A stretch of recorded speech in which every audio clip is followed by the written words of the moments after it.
Gerry is a true rostrum example. How many of you here just go to the one club?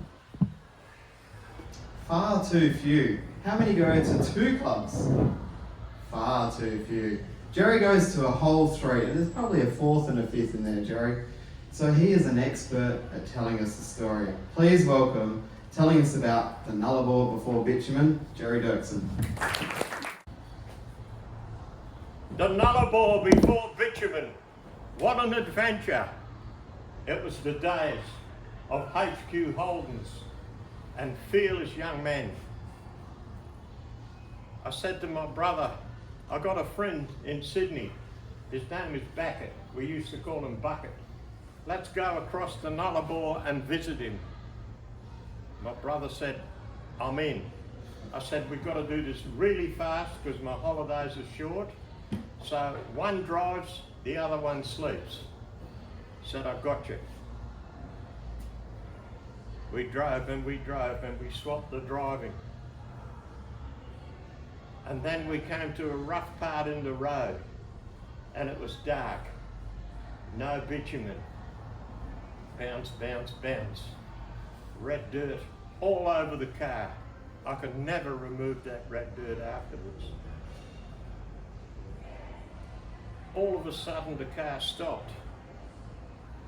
Tried the battery. We were in luck. There's a roadhouse there, so we said, can we stop here for the night? They said no. I said, oh. Said, well, can we sleep in the car here? No. Up comes this old bloke. He was old. He was 70 and he was about 5'2", drunk as a skunk. And he said, I'll tow you to the next town. I said, okay. Said to my brother, he's going to tow us to the next town. I said, mate, it's the only chance we've got. I said, I've got a whole 8-foot rope. Can you imagine being towed with an 8-foot rope, no lights in your car because you've got no battery, by a drunk old man? Gee, it was frightening. It was frightening. And I thought, I hope he doesn't stop because we'll plough right into him. And he drove without a word of a lie, 90 kilometres an hour. It was frightening. I said to my brother, I'm just going to shut my eyes and you press the brake and we'll break the rope if we think there's anything dangerous.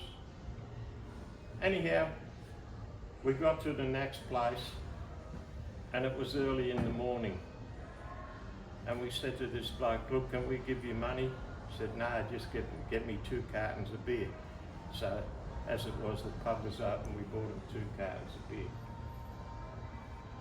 On we drove. And then it was my turn to drive, and it was dark, dark.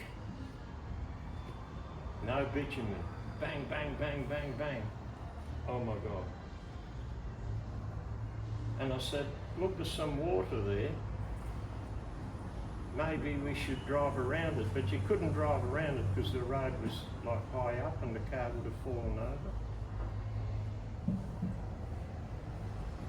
Oh my God. I said to my brother, you get out and feel how deep it is. He said, no, you get out and feel how deep it is. Oh. Okay, well, in the end I got out and we had a shovel in the back of the car for when nature calls in the desert, you need a shovel. So I dug a hole and then a little trench to drain all the water out of the pool.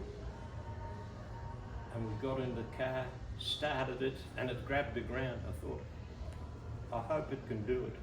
Yes, it can. We drove on, and the next night, again it was my turn, it was dark. I said, I'll just back off on this road here. And he said, yeah, that looks pretty safe.